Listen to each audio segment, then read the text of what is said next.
I'm Steph Stricklen with GeekWire Studios. We're here at AWS reInvent 2024.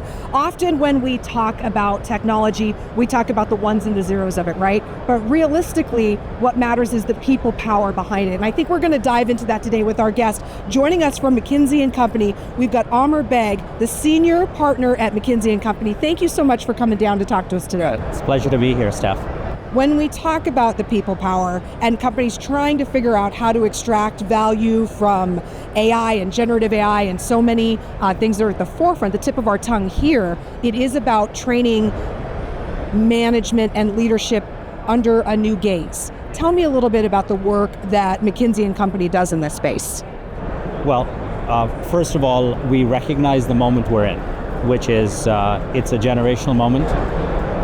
Being powered by a generational technology, which is AI. We think it's going to change the role of enterprise tech officers.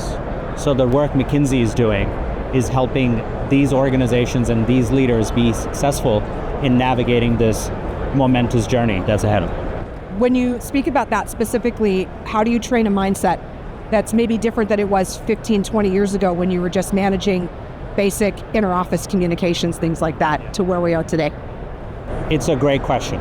And it is a central question on the mindset, because you have to go back and think about how we got here. This is the fourth generational technology or platform revolution, from computing to the internet to cloud and mobile to AI.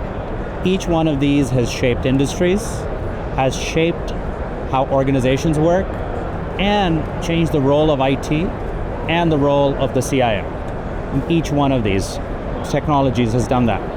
So now with AI, what we're learning is the biggest problems that businesses face and the biggest opportunities go through technology. All right. So as a result, this puts the tech officer at the center of either being the big solve or the big problem. We believe it's the big solve. And we think there are four big mindset shifts. Coming back to your question on mindset. One is they have to evolve to be a protector of the enterprise, not just protector of the technology. Second, they have to go from just enabling operations to leading and delivering operations as well. So they have to be an operator.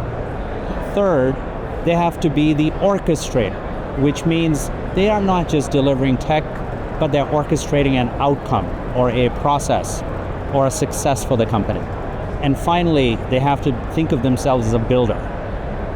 A builder not just of software, but builder of businesses, because most businesses are going to be tech and AI enabled. So those are the four shifts in mindset that we think is essential. I remember when in large companies like the one I used to work for, you didn't know who your CTO was.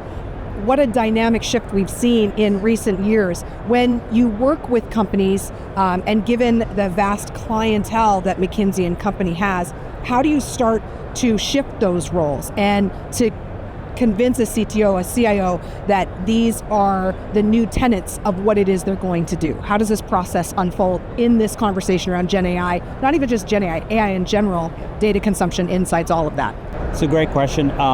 First of all, the environment, the ambiance inside corporate America, if you can call it, or worldwide, has changed. CEOs and boards know technology is central to their success. So as a result, they're expecting everyone to be technology fluent, not just the CTO, but the CTO becomes the tip of the spear, if you may, the person who's actually going to help shepherd this journey. So that is one big difference. I think the second one is there are a number of successes that they can ride on. There are plethora of successes of tech-enabled businesses, new tech channels, new projects coming out that have huge tech in them that have made the company successful. Now, what CEOs and boards will say is those are great examples. We need to see a lot more of value delivery from tech, and that is where the CTO has to step in and say, be a guardian of value and a deliverer of value, not just of technology as well. You find your role at McKinsey Company helping CTOs, CIOs to accelerate that change. Yeah. What value do you find in attending a conference like AWS reInvent in terms of leveraging your relationships, not only with AWS, but also with potential clients and partners? This is a great convening event. In many ways, these sort of events are an aggregation of technical talent, but technical leadership talent as well that shows up here. So it's a great way to connect. Also, this environment is great to walk around and see what's new, because things are changing and every company is putting their best foot forward. So it's good to see what's coming around the corner too. But most importantly for us, it is about the people, as you mentioned right up front, and the people we serve are here. And it's a great place to connect. Let me ask you finally, what are some of the strategies that you could offer to someone perhaps watching this interview who's interested in getting into this mindset, working within their leadership? What would you suggest to them as a starting point? We spent the last few months speaking to boards, CEOs, tech investors, and CIOs on their journey, the journey of the CIO.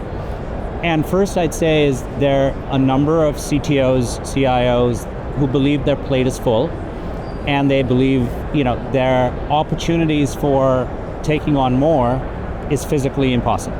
This is a role that has just been taking on and on and on more and more things. But when we ask the board members and the CEOs and the investors in technology companies, tell us attributes of people and the mindsets that have allowed some people to take on these new roles that we talked about. And they said the four things.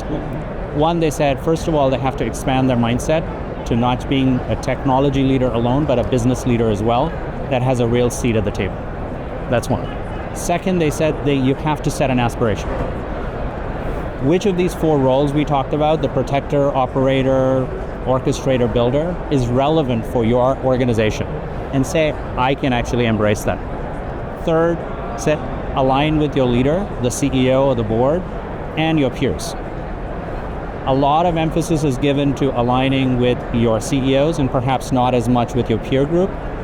And they said sometimes that's just as important.